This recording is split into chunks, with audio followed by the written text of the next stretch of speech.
real Vyasadeva appeared at the beginning of Kali Yuga, and he divided the one Veda into several, seeing that the people in general were less intelligent. Roma has it that you're looking for a scribe. Ganesh!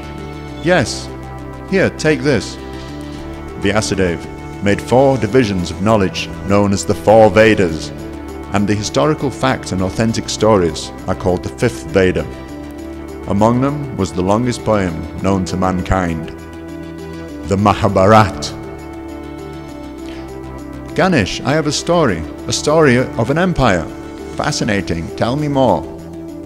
It is the story of our ancestors, the poetical history of mankind. Are you ready to write it down? I'm ready. You can begin. It was a golden age. There was no war, no misery. Men were guided by the Brahmanas and lived in peace. There was a prince born from the Ganges river called Bhishma, trained in celestial weapons in the heavenly planets. He was more powerful than the sun, but still he could not be king, because Bhishma renounced married life for his father's happiness. But if he had no children, how can this story go on? Oh, I was the solution. I had to take the place of my brother, and 2 children were born to the queens, Pandu the Pale and the blind Dhritarashtra. In time, King Pandu was married to Queen Kunti. Kunti had pleased a great rishi and received the benediction to call any demigod for progeny. Unsure of the blessing, she tested the mantra on Surya Narayan, the sun god. Om Surya Namaskar.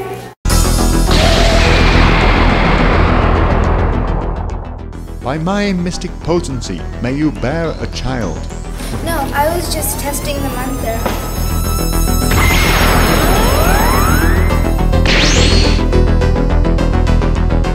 What to do? How beautiful is this child? Glowing like the sun, but I'm not ready to be his mother. Kunti was confused by the turn of events and put the child in the basket and floated him off down the river. The child prince was found by a charioteer and was raised in that low-caste family, not knowing his heavenly origins. Meanwhile, feeling compassion for his blind brother, Pandu arranged Dhritarashtra's marriage to the princess Gandhari. Oh Gandhari, I have bad news. Your husband-to-be is blind. What? How can a king be blind? Hear me, I have seen him. His eyes are dead.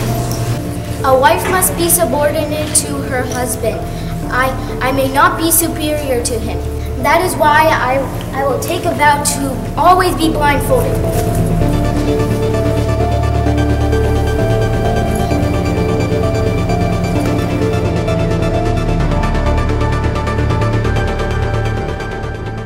One day while hunting, Pandu struck down 2 demigods disguised as deer.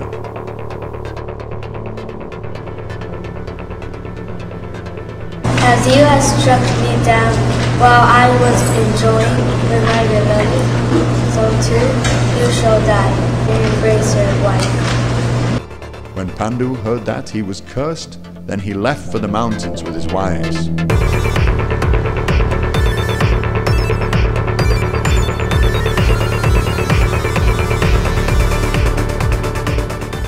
While in the mountains, Pandu heard of his wife's benedictions and encouraged her to use them. Who should I ask for? Ask for Dharma. Yudhishthira was born of Yamaraj. Arjuna was born of Lord Indra. Bhima was born of the wind god. And Nakul and Sahadev were born of the Ashwini Kumaras.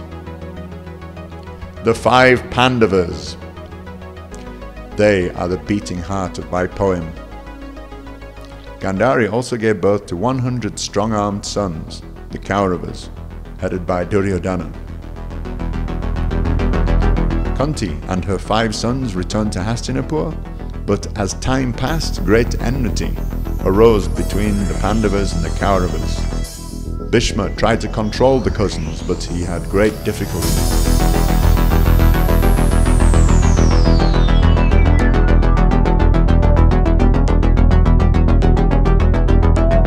One day, a stranger entered the royal court.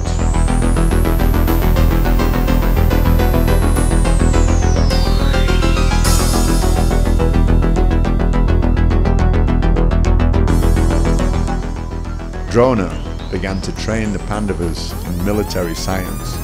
I have made a bird out of twigs and rags, and I put it in a tree. Yudhishthira, aim your bow. I want you to hit the bird in the eye.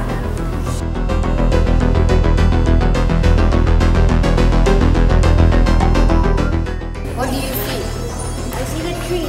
I see the bird. I see my arm. Useless! Stand down!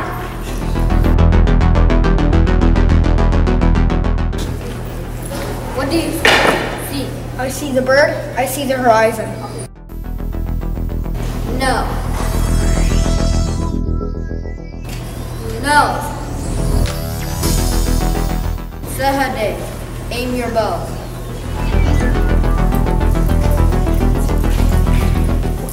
What do you see? I see my arm. I see the arrow. I see. No. What do you see? I see the bird. I see the tree. I see... No. Arjun. Aim your bow.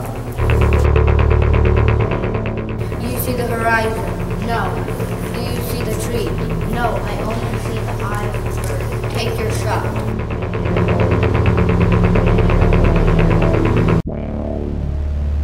Yes!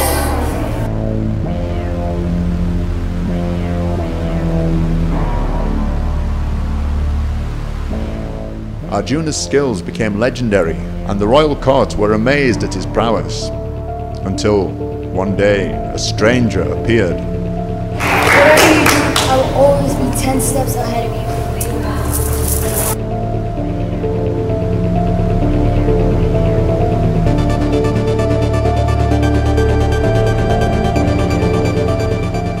What is your name? I'm Karn. You are here, but you have not been invited. You talk, but you have not been addressed. Arjuna, prepare yourself. We are going to fight. Tell us your father's name. I am known as the chariot's driver's son. Stand down! You have no place in the royal court. You have rejected me, Arjuna. Tell us your mother's name. Karna, who is your mother?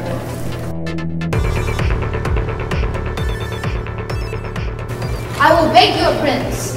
I'll give you the land of Angar. We are now brothers. Arjuna, you have rejected me. One day we will fight, and I will kill you. One day, news of a royal contest to win the hand of Draupadi, the daughter of Drupad, the king of Panchala, reached Arjuna. After a long march, the Pandavas reached the beautiful city of Panchala. The marriage hall was beautifully built and decorated. A mighty steel bow was placed in the marriage hall. The candidate for the princess's hand was required to string the bow and shoot a steel arrow at a fish placed on a revolving disc. The sons of Dhritarashtra were there as well as Krishna, the Supreme Personality of Godhead, playing as a prince and a cousin to the Pandavas.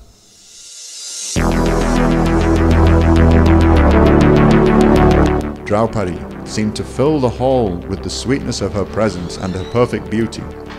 Garland in hand, she glanced at the valiant princes, who looked at her in speechless admiration. Then Arjuna meditated on Krishna, took the bow in his hand and strung it with ease. He placed an arrow on the string and looked around him with a smile. Then, without pause or hesitation, he shot 5 arrows in succession at the fish, knocking it down. Draupadi shone with fresh beauty. Her face glowed with happiness, which streamed out of her eyes as she looked on Arjuna. She approached him and placed the garland. Krishna stood in the palace playing his flute, and the Pandavas approached him to offer obeisances. Why did you call for us? Mother Earth spoke to me. She is in pain. The earth needs a king who is calm and just. Is that me? Who else? Yudhishthira approached Dhritarashtra and was given the lands of Gandhara Prashta. The Pandavas worked hard and made those wastelands into an opulent capital. Meanwhile, Duryodhana was burning with jealousy at the prosperity of the Pandavas. He was so absorbed in sorrow that he did not at first hear his uncle Shakuni, who was by his side. Why are you tormented with songs? Yudhishthir, surrounded by his brothers in royal opulence, is living like the king of heaven, Indra. What is the use of living? This sight crushes me! I know a way to drive Yudhishthir out of Indraprastha without a fight. What is your plan? Yudhishthir is fond of the game of dice. If we invite him, he must accept. I know the tricks of the game and I shall play on your behalf. Yudhishthir will be as helpless as a child. I shall win his kingdom and wealth for you without shedding a drop of blood. With that, they visited Duryodhana's father, the blind king Dhritarashtra. Shakuni opened the conversation. Oh, king, Duryodhana is mad with grief, and you are paying no attention to his unbearable sorrow. Why this negligence? Through sheer hopelessness of dissuading his son, Dhritarashtra assented and ordered servants to prepare the hall of games. Send for the son of Kunti to play the game of dice. The hall was fully crowded. The assembled princes watched the game with great interest and enthusiasm. Shakuni rolled the dice. I have won. At first they wagered jewels, and later gold, silver, and then chariots and horses. Yudhishthir lost continually. What else do you wager? I have won. The dice thrown by Shakuni seemed to obey his will every time. I have won. What else do you wager?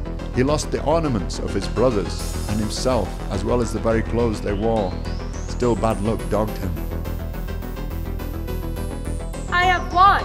You are now my lawful slaves, but you still have one thing left in your possession, which is your wife, Draupadi. Thus commanded, the wicked Dushashana at once ran with joy to Draupadi's quarters. Although the news hung heavy on Draupadi's heart, she soon regained her fortitude and, with anger blazing from her eyes, said, Oh Dushashana, return and ask Yudhishthir, he who played the game, whether in it he first lost himself or his wife. Return and ask this question in the open assembly and bring me the answer. Come, why do you delay? You are now ours. Be not shy, beautiful lady. Make yourself agreeable to us. Now that you have been won by us, come to the assembly now. Dushashana then went to Draupadi to seize her clothes by force. Draupadi held on to her cloth and her chastity for dear life. Just then, as the wicked Dushashana started his shameful work of pulling Draupadi's robes, good men shuddered and averted their eyes in plain view of all. Krishna's miracle occurred. In vain, Dushashana toiled to strip off her sari, as ever-fresh cloth was seen to billow forth, and soon a great heap of resplendent cloth was piled up before the assembly. The assembly trembled at this marvel, and good men praised God and wept. Draupadi had kept her honor and shone victoriously in the assembly like a ceremonial flame fed with ghee. No one can hold anything back by their own might. Only by full surrender can one satisfy the Supreme.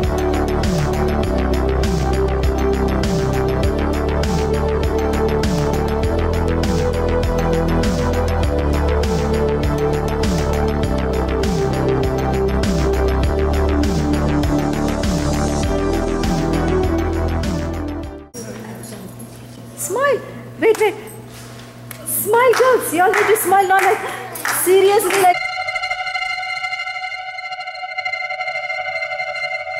2, 1, go. Stop.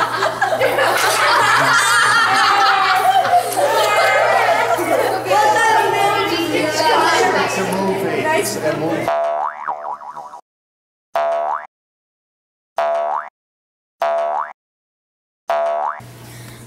A wife must not be subordinate to Exactly. You heard it.